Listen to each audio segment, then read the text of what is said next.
E aí, pessoal, tudo bem?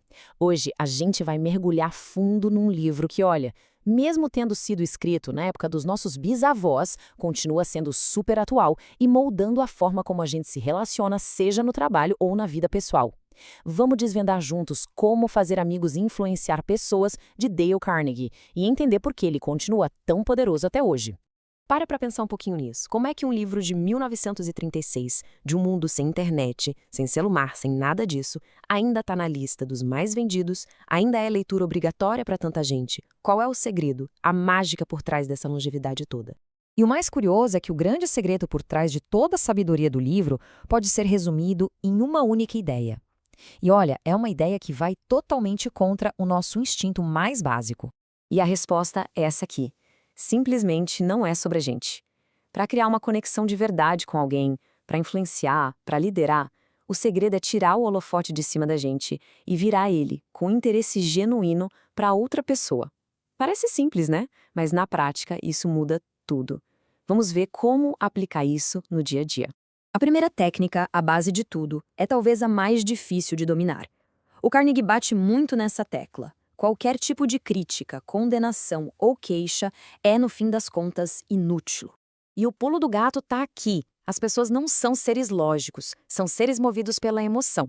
Quando a gente critica alguém, a gente fere o orgulho da pessoa, o senso de importância dela. E o que isso gera? Ressentimento, não gera mudança. E tem uma história real, bem dramática, que ilustra isso perfeitamente. Vamos conhecer o Bob Hoover, um piloto de teste super famoso. Um dia, depois de um show aéreo, ele estava voltando para casa e aí, algo terrível aconteceu. Então, imagina a cena. Um mecânico bem jovem comete um erro gravíssimo. No meio do voo, os dois motores do avião do Hoover simplesmente param. Com uma habilidade fora do comum, ele consegue fazer um pouso de emergência, mas o avião fica todo danificado. Já em terra, ele vê o mecânico, aos prantos, só esperando a bronca que com certeza estava por vir. Só que o Hoover, ele não gritou, ele não criticou. Pelo contrário, ele botou o braço em volta do ombro do rapaz e disse uma coisa que provavelmente mudou a vida daquele mecânico para sempre. Para te mostrar que eu confio que você nunca mais vai cometer esse erro, eu quero que amanhã você mesmo cuide da manutenção do meu outro avião. Ele transformou um desastre numa lição de liderança, sem usar uma palavra sequer de crítica. Ok, então se criticar está fora de questão, o que funciona? Bom, o Carnegie nos dá um verdadeiro kit de ferramentas prático para fazer as pessoas se sentirem valorizadas. E vamos começar com a ferramenta mais simples de todas. Pensa só num corretor da Bolsa de Nova York, um cara conhecido pelo seu mau humor, que um dia decide fazer um experimento. Ele vai sorrir para todo mundo só para ver o que acontece. E o resultado? Uma reação em cadeia.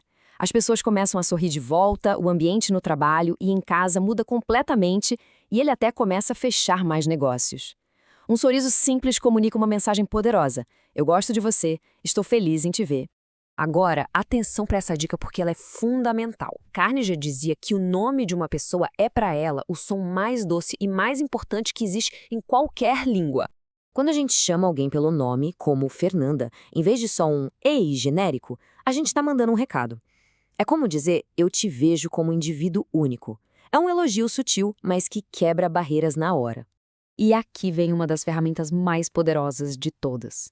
Num jantar, o Carnegie conheceu um botânico e, fascinado com o assunto, ficou horas só ouvindo o cara falar.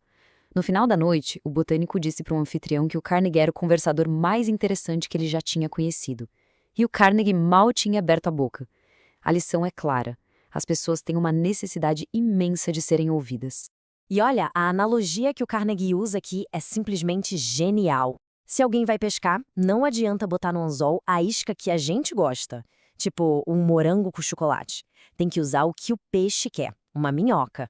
Nas relações humanas, a lógica é a mesma. Fale sobre o que interessa a outra pessoa, não sobre o que interessa a você.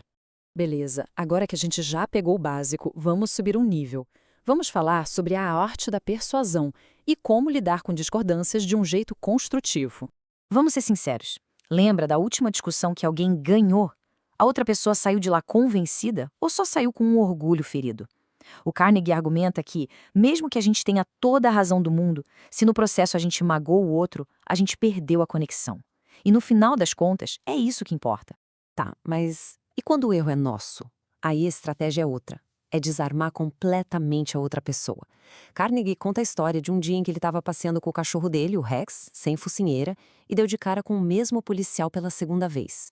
Antes mesmo do policial abrir a boca, o Carnegie já partiu para o ataque, contra ele mesmo. Ele admitiu a culpa com tanta vontade, com tanta ênfase, que não sobrou espaço nenhum para o policial criticar. Ao se condenar primeiro, ele tirou todo o poder do guarda. E o resultado? O policial que antes estava pronto para dar uma bronca se transformou num defensor do cachorrinho. E para fechar, como é que a gente lidera? Como inspirar mudanças em outras pessoas sem criar briga ou ressentimento? A liderança eficaz também tem seus princípios. Pensa na frase: você fez um ótimo trabalho, mas... Pronto. Acabou. A pessoa só escuta a crítica que vem depois do mas. Agora olha a diferença. Você fez um ótimo trabalho e, se criar uma lista de verificação, vai melhorar ainda mais. Sentiu a diferença? A segunda frase constrói. A primeira só destrói. Sabe, às vezes a melhor forma de corrigir um erro é não falar absolutamente nada. O dono de uma loja viu que seus vendedores estavam ignorando uma cliente. O que ele fez?